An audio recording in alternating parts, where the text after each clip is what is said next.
Okay, so hey everyone, my name's Vanessa and I'm a qualified psychological therapist, and I've been working in the mental health field for 6 years now.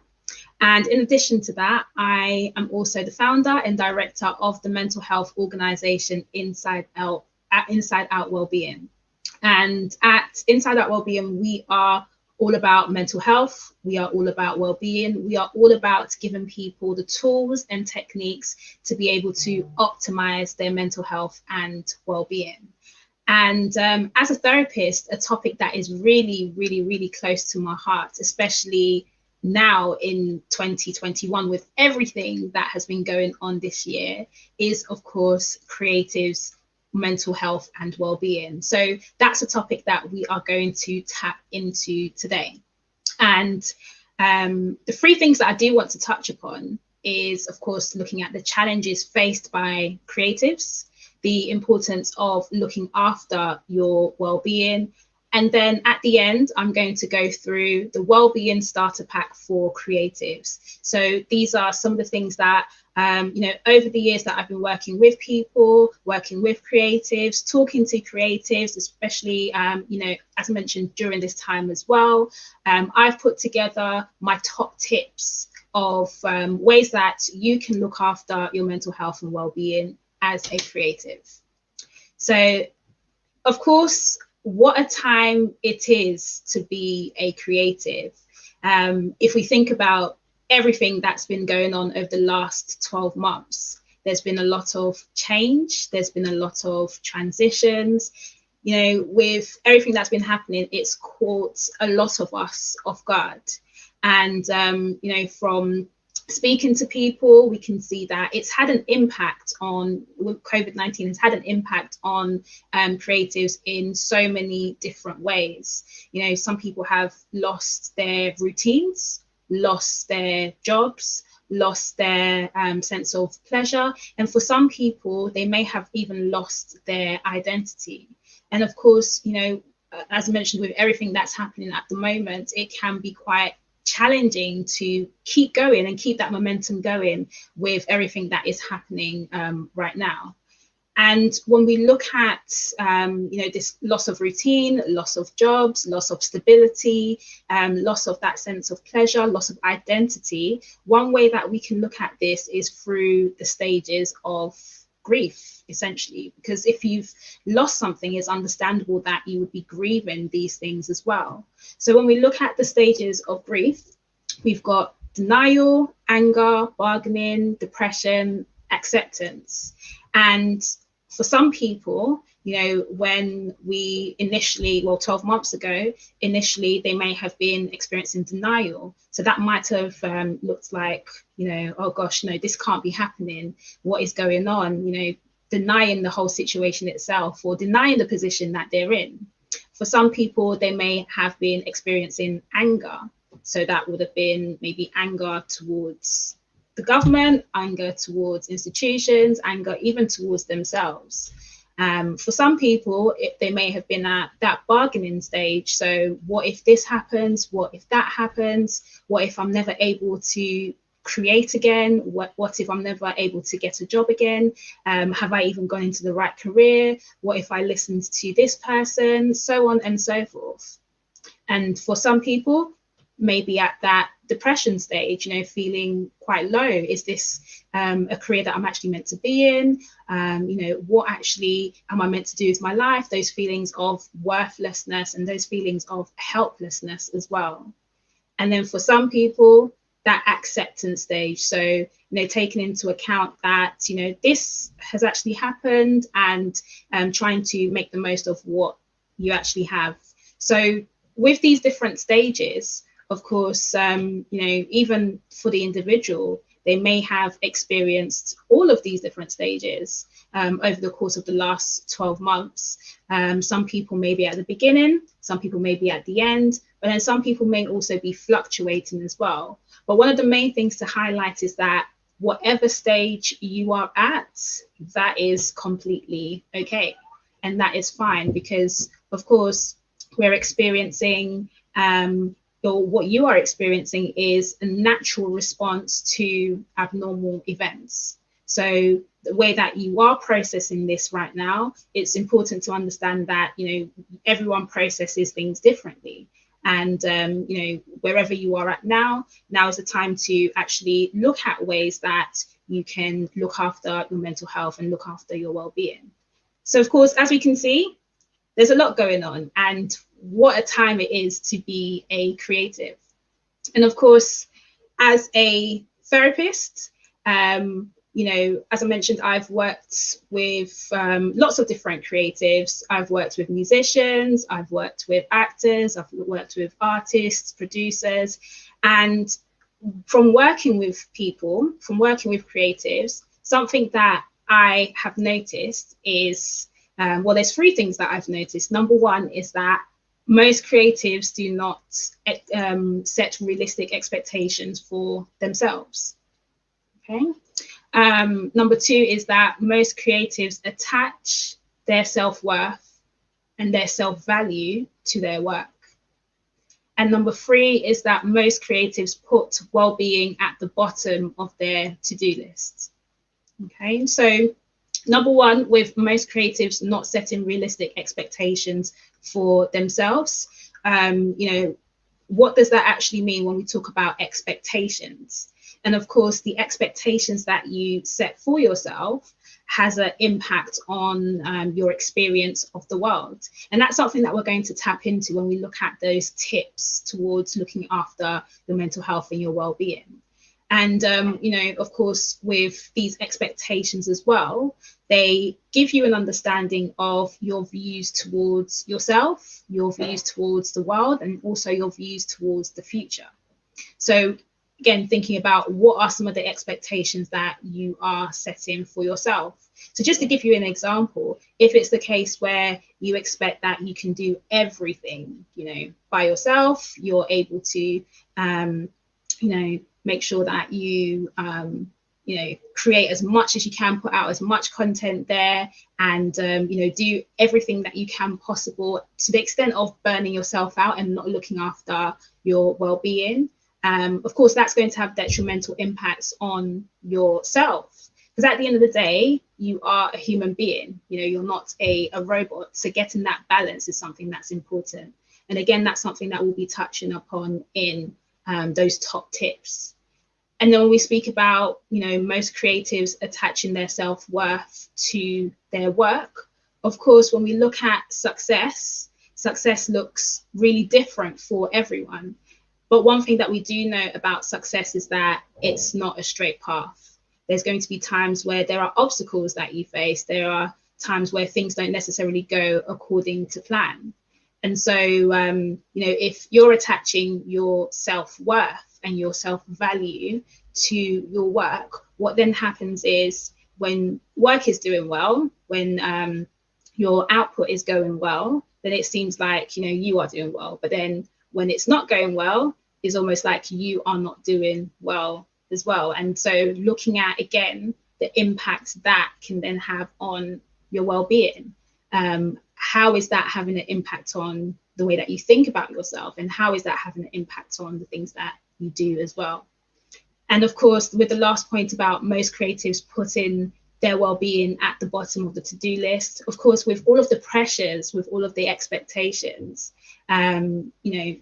naturally, you want to do everything first. And then when it comes to the end of the day, when you haven't, spent that time looking after yourself, what implications does that have, even on your creativity and on your productivity as well? So those are three things that I've noticed, three main things that I've noticed. But of course, we're going to look into how you can manage those things if that's something that you can relate to. So of course, when we look at that to-do list, putting yourself at the bottom of the to-do list, essentially it looks a little bit like this, where you finished doing everything else apart from looking after yourself. And when we look at the research, we can see that in the creative sector, people are more likely, 3 times more likely to experience a mental health issue. So of course, this is not just something that I'm saying based on my experience with working with people. This is also based on research. What the research is telling us is that people in the creative sector are 3 times more likely to experience a mental health issue. And the question to ask is, why is that?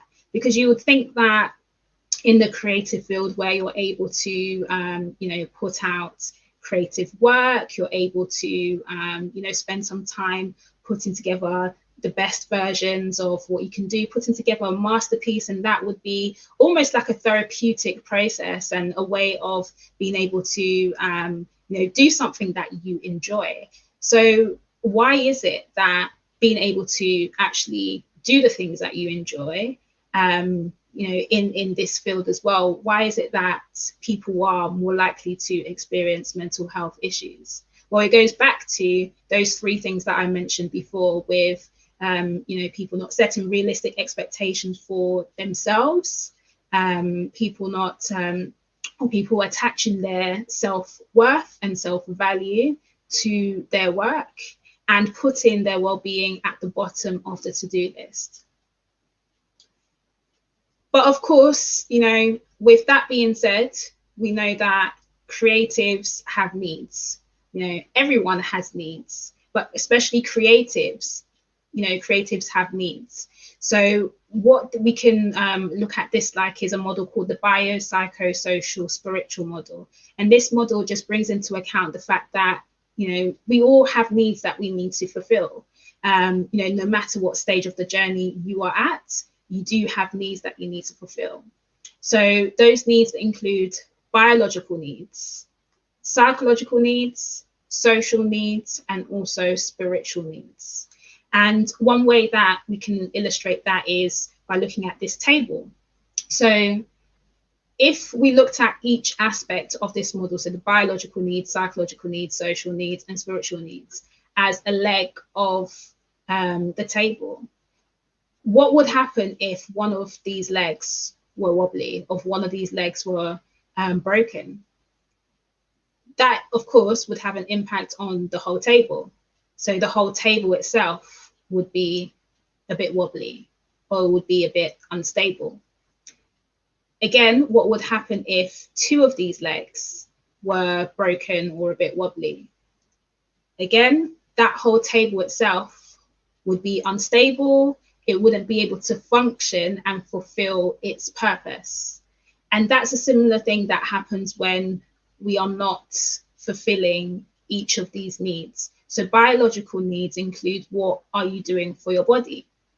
How are you looking after your body? And these are the basic things. And some of these basic things come under lifestyle. So the amount of sleep that you're getting, what you're eating, getting fresh air, getting enough water, keeping hydrated. These are ways of fulfilling and being able to look after your biological needs. And again, if we bring it back to this table, if one of the legs are wonky, if one of the legs are broken, if one of the legs are not doing what it's meant to do, then overall this table is not going to function and fulfill its purpose.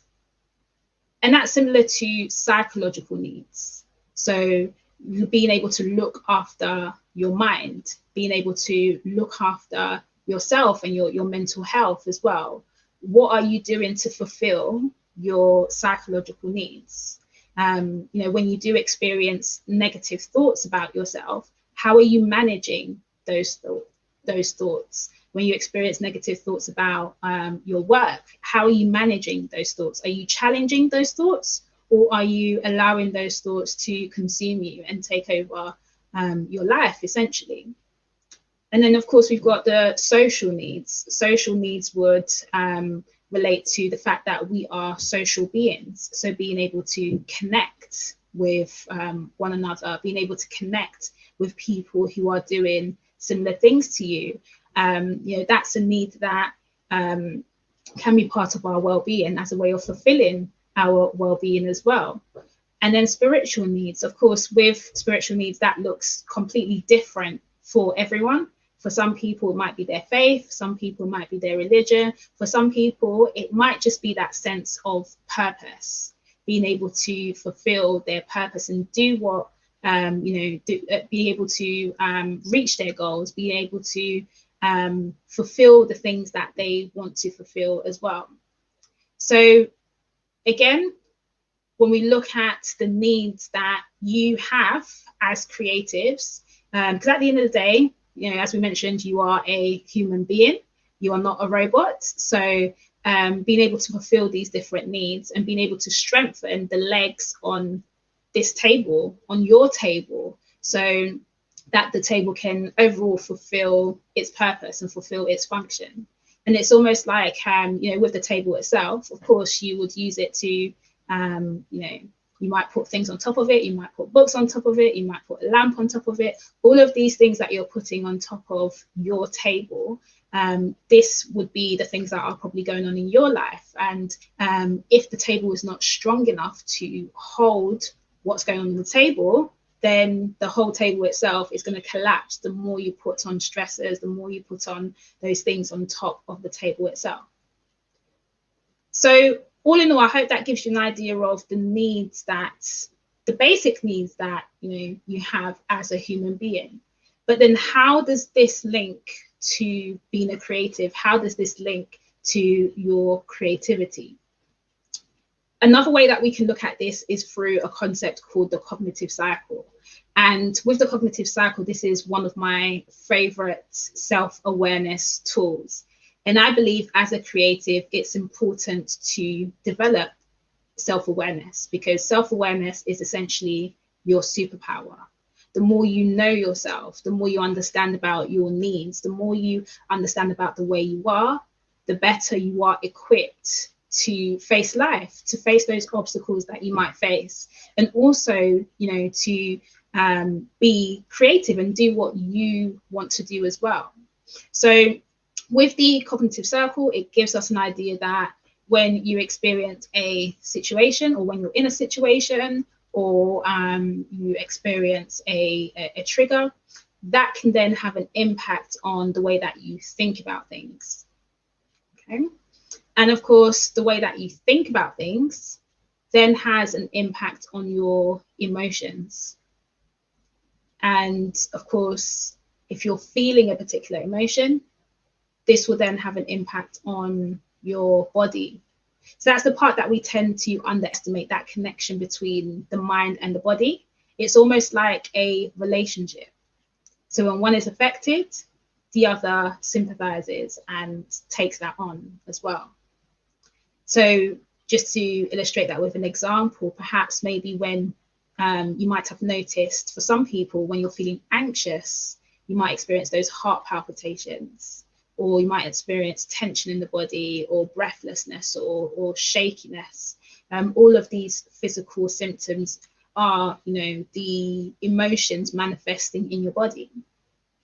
And then, of course, all of these things, these thoughts, emotions, physical feelings, have an impact on the things that you do, have an impact on your behavior, have an impact on the things that you do more of, the things that you do less of. And this is what forms that cognitive cycle. So let's say, as a creative, of course, you may be feeling unmotivated to do anything because of, again, the context of everything that's going on in this world at the moment. And, you're not perhaps maybe getting as many bookings as you would like to get, or as you did prior to the pandemic. Of course, for some people, this would have an impact on the way that they think about things. And as we spoke about, with perhaps people attaching their self-worth to their work, they may experience thoughts such as, I'm useless, or I'm worthless, or I'm not good enough, or what am I doing? All of those difficult, challenging thoughts. And of course, if you are experiencing all of these thoughts, that will then have an impact on how you feel naturally. Emotions are almost like that byproduct of your thoughts. So it's understandable that you would feel sad. It's understandable that you would, feel anxious. It's understandable that you would feel disappointed. And then again, how does that have an impact on your physical feelings? You might experience that feeling that you get in your stomach. You might feel nausea, again, those heart palpitations or the tension in the body. You might notice that you just feel exhausted and tired. And then in terms of your behaviors, that might create, creative blocks. It might mean that, you don't feel as motivated to put out as much work as you would. It might also mean that, even when you try to put out work, you're not able to do so because you've experienced that block, and you're not feeling as energetic or as motivated to do the things that you normally would do, that loss of interest in things. And of course, this can become a cycle, just like we can see in the cognitive cycle. It can be something that goes on and on and on, and you might have even noticed something similar for yourself as well. So how do we go about changing this? What can we do to actually make a difference? Well, the thing that we know about the cognitive cycle is that it's a cycle. So it's ongoing. So if something is ongoing, naturally we'll need to think about what is it that's keeping this cycle going. And of course, again, this will look different for everyone. And it's about identifying which part of the cycle you think is maintaining that cycle, and then making changes in that area. So for instance, if we're looking at thoughts, it may be because of those expectations that you may have put on yourself during this time to, put as much content out there as possible and perform to, 100% capacity. But realistically, is that possible? Is that conducive to your well-being? Of course, what we're not saying is don't put out content at all. Of course, that's what you need to do. That's, part of your role. It's part of, the career that you have chosen. But then looking at that balance as well. Because of course, like we can see in the cycle, these expectations, these difficult thoughts is then having an impact on your emotions, your body, and then also your ability to put out work as well, and your ability to do the best that you can do. So, of course, improving yourself is the first step to improving everything else. And I'm just going to say that again. Improving yourself is the first step to improving everything else. Making yourself a priority is what's going to help with you being the most productive version of yourself. And sometimes it may seem that, spending that time doing meditation or spending that time doing self-care, may feel like you're taking time out of being able to produce the work that you're meant to do itself. But in fact, that itself is what's pushing you to be the best version of yourself and pushing you to produce the best version of your work. So even just to illustrate this with another example, I'm sure some of you may have read the book, The 7 Habits of Highly Effective People. And there's a story in there that really resonates with me. And I think this especially applies to creatives as well. So this particular story is about what the author calls sharpening your saw. And when we speak about sharpening your saw, he illustrated this with a story. So there's a guy who is attempting to cut down a tree, and he's using an axe to cut down the tree. So he's going away, he's been at it for hours trying to cut down this tree. And then someone walks up to him, so person B walks up to him and says, why don't you just sharpen that saw? Why don't you use, take five minutes out to just sharpen the saw, and then, or sharpen the axe, and that would then help with, cutting down the tree quicker. But then person A is just so focused on cutting down the tree that he doesn't take time out to go and sharpen that saw. So essentially, it takes him about 6 hours to cut down that one tree. Whereas person B, who actually took literally 20 minutes to sharpen his axe, he was able to cut down that tree in 2 hours. So essentially, what does that tell you? Well, taking that time out to look after yourself, taking that time out to sharpen your saw, taking that time out for self-care, taking that time out to improve yourself can improve your productivity and does improve your creativity as well. So with that being said, let's have a look at my top tips for improving your well-being. And as I mentioned, put this together in the Wellbeing Starter Pack for creatives. So I know from speaking to a lot of people, from working with a lot of people, one of the difficulties that many people have is that they don't know where to start. It's almost like, I want to look after my well-being, but I'm not really entirely sure where to start.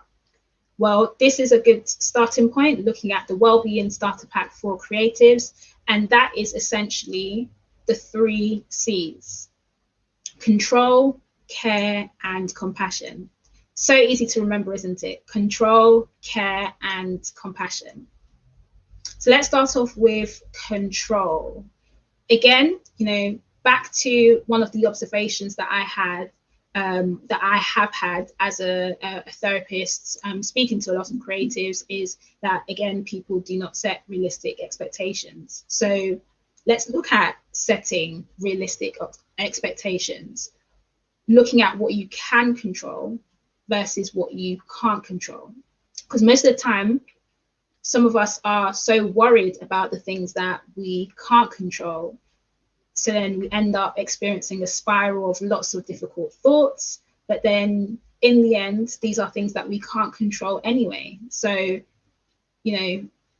thinking about it, worrying about it, is that conducive to your well-being? What can you put in place for that?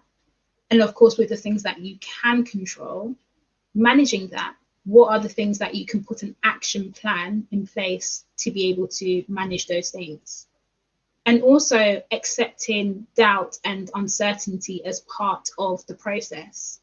Sometimes we want to know everything that is happening next, but realistically, we're not going to know every single detail of what's happening next.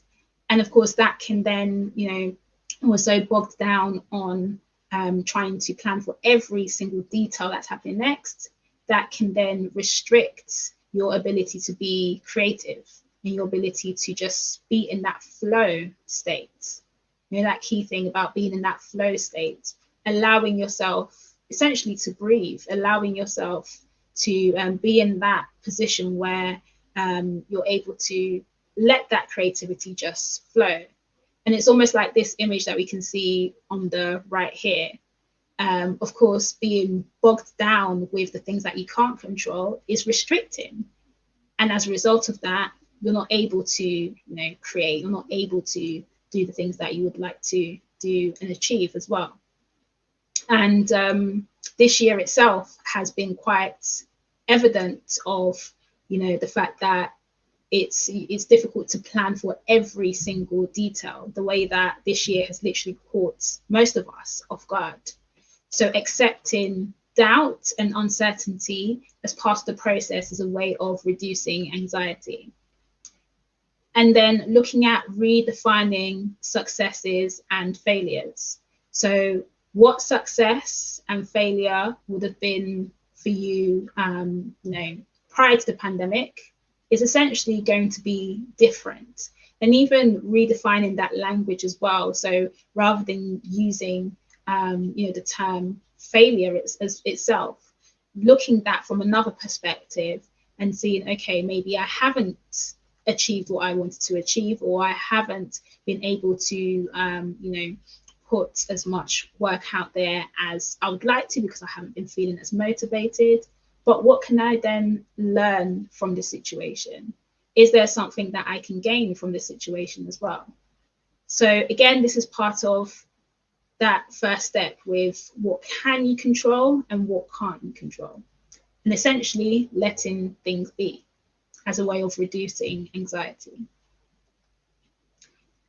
Number 2 is about care, and of course putting your well-being at the top of your to-do list. So again, going back to some of the things that I have observed, One of those things was that well-being goes at the bottom of the to-do list. Well-being is almost the last thing that is on people's minds.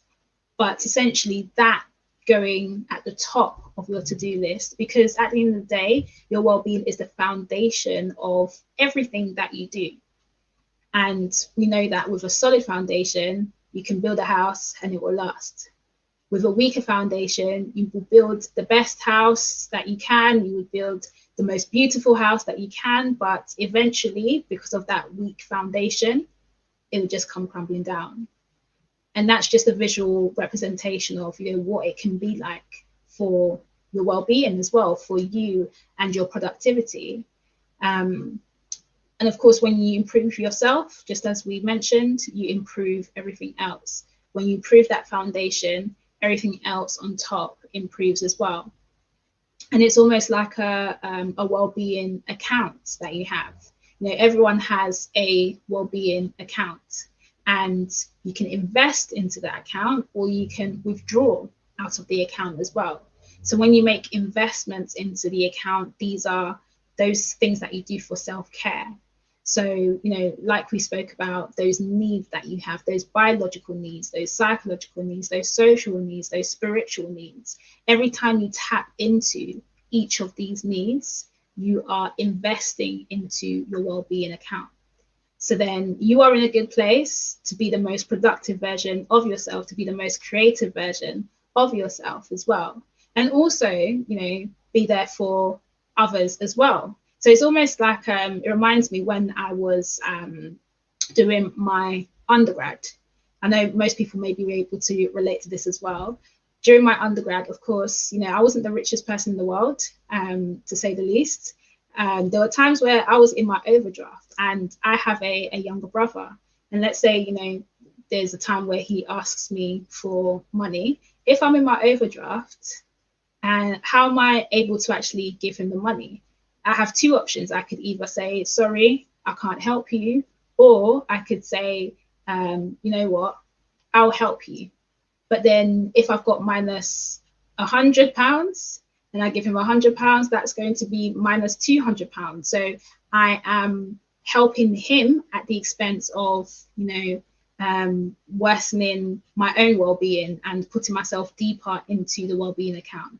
And what I'm saying is, what I'm not saying is, you shouldn't help other people. But what I'm saying is that you need to put the oxygen mask on yourself before you can do anything else, before you can help anyone else. So then if I've invested into my well-being account and I am at, let's say, plus 100, and my brother is asking for 50, I am giving without it being able to, or without it being a detriment to myself as well.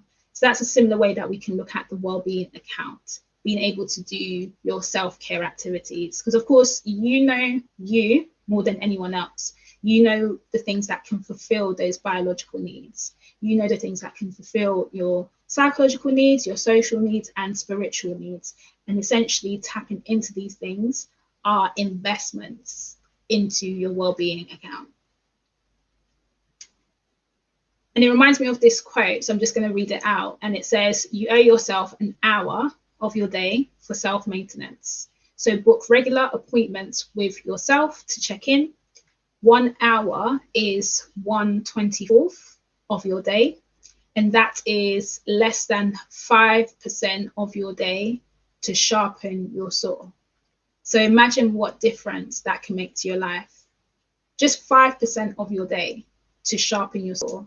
Imagine, how easier it would be to chop down that tree, how easier it would be to, be productive, and how much you're investing into yourself. And then finally, looking at compassion. So compassion, that is all about being kind to yourself, because sometimes we can be harsh to ourselves. And, if you had a friend that was going through a similar situation to you, what would you actually say to that friend? You would be kind and compassionate to them. But sometimes when we bring that towards ourselves, we're very critical and really harsh of ourselves as well. And again, it goes back to self-worth, attaching that self-worth to your work. When you are doing that, essentially you are, putting yourself in a place where, you're matching up your mistakes with yourself. But at the end of the day, you are not your mistakes. You are essentially not your work, and making that distinction between the two. So something that, for instance, I do that I would recommend for people to do as well is, again, as part of making that distinction between you and your work, even doing something simple as,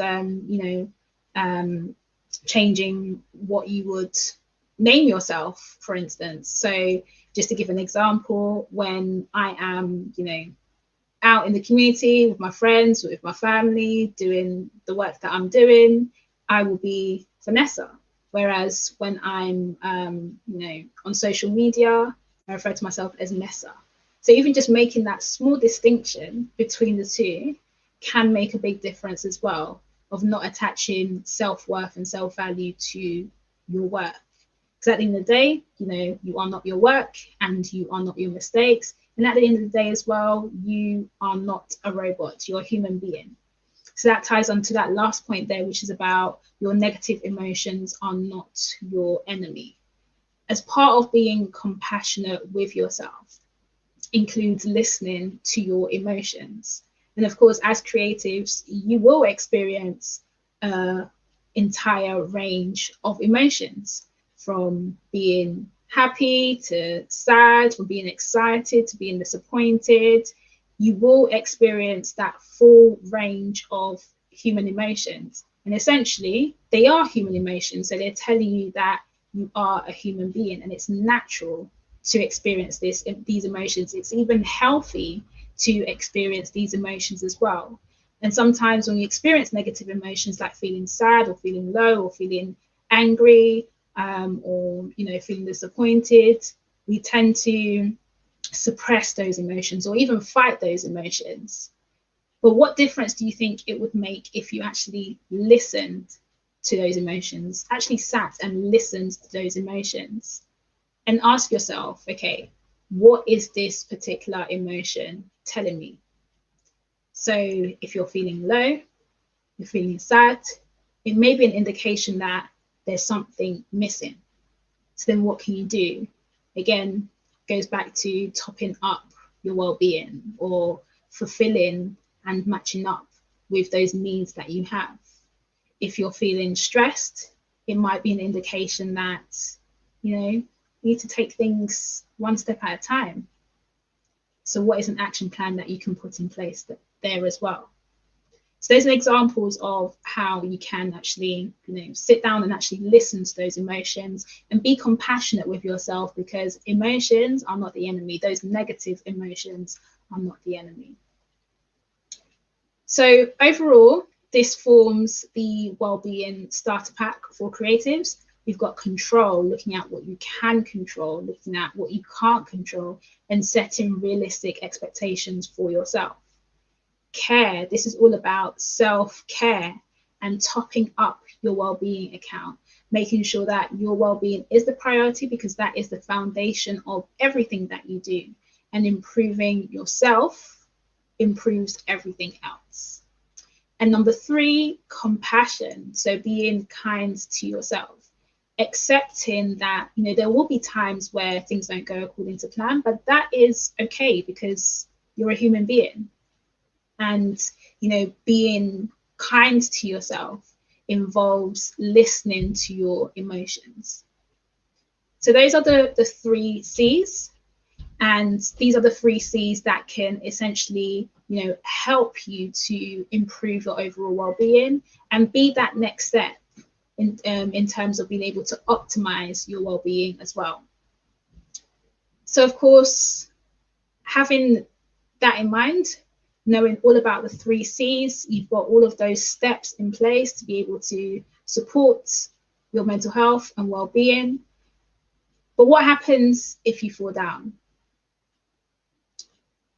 I know for many people, when things don't go according to plan, is almost like, okay, this is cancelled. That's a phrase that we hear a lot, this is cancelled. Or, you know, let's say you post something on social media, it doesn't get as much traction as you would like. Maybe you're expecting to get, you know, a couple hundred likes, but it only got maybe 50 likes or something. And you may be feeling disappointed. For some people, they may feel, okay, this is cancelled, this is it, my day is done.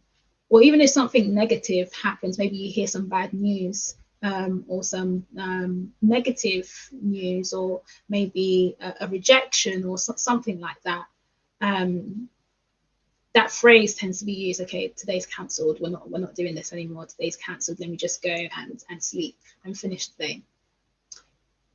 But of course, let's say I gave you £100, right? And in that £100, you accidentally lost £10, right? So what you wouldn't do, I'm sure, is throw away the whole £90 because you've lost £10. You would actually hold on to the £90, and you might, you know, even hold on to it a bit more. But you wouldn't throw away the £90 just because you lost £10. And that's because of the value that as society we have on money. But what about your time as well? And what about your well-being?